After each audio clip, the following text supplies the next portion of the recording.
सासे इउपिपिएल मुसलपुर जिल्ला इउथनि मेम्बार बिबानाव थानाय इउपिपिएल हानजानि गोख्रों मावथि बिथां मन्टु बर'आ एपेन्डिक्स बेरामजों नाख्रेबजानानै नलबारि साराथि हस्पिटालाव अपारेशन खालामनाय जादों।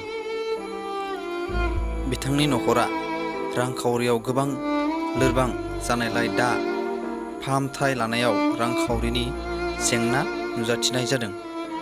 बेखायनो इउपिपिएल हानजानि बिबानगिरिफोर एबा सोद्रोमाफोरनिफ्राय जाय एसे हायो आरज गाबनानै रांनि अनसुंथाइ बिहरनाय जाबाय।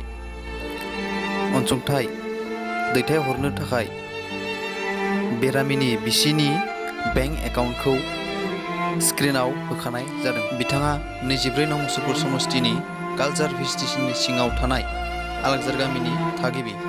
बे भिडिअखौ इउपिपिएल हानजानि WhatsApp ग्रुपफोराव जेसे हायो अन्नानै शेयार खालाम।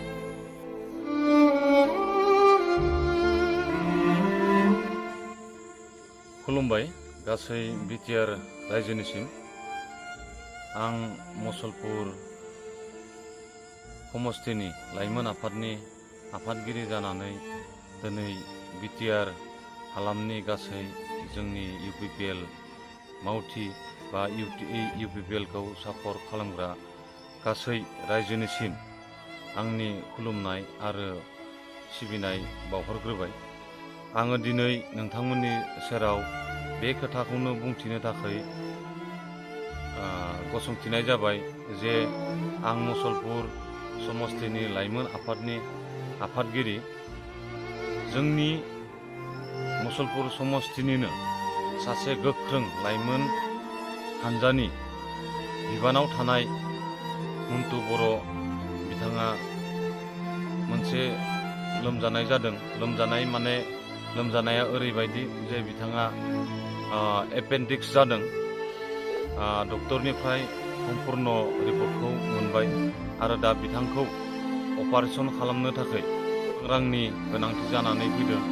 ओंखायनो बिथांनि नखरा गोबां गोरिब गुन्द्रा बा गोबां दुखिया।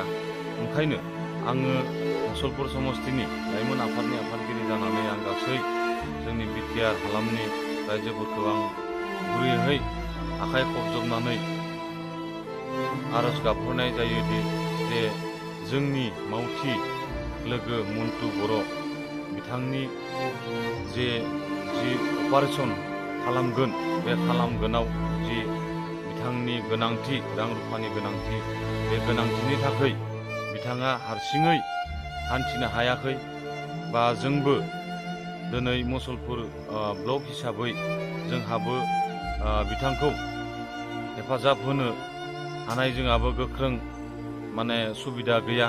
ओंखायनो आं जोंनि बिटिआर हालामनि गासै जोंनि इउपिपिएलखौ मोजां मोनग्रा रायजोफोरखौ आं गुरै खावलायनो सानो जे नोंथांमोना जा हायो नोंथांमोननि सर्सनिफ्रायानो जा बा नोंथांमोननि पकेटनिफ्रायनो जा नोंथांमोना अननानै बे मन्टु बर'नो एसे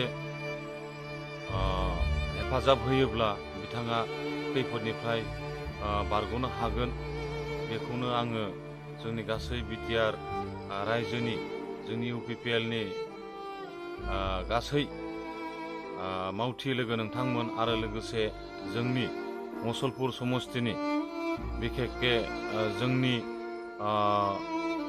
इउपिपिएल हानजानि गासै रायजोफोरखौ बा इउपिपिएल हानजाखौ मोजां मोनग्रा गासै रायजोफोरखौ आं गुरैयै खावलायदों जे नोंथांमोना अननानै एकाउन्ट्सआव नोंथांमोना जा हायो, थाइसे हायो, थाइनै हायो, हाजार हायो, हाजारनै हायो, नोंथांमोना अननानै बिथांनो अनसुंथाइ हरनो थाखाय आं मुसलपुर समस्तिनि लाइमोन आफादनि आफादगिरि जानानै आं गासै रायजोफोरनिसिम आंनि गोसो गोरबोनिफ्राय आङो खावलायहरबाय आरो नोंथांमोननिसिम आङो आसा थिहरबाय जे नोंथांमोननि अनसायनायजों जोंनि बे मावथि मन्टु बर'आ मोजाङै मोजां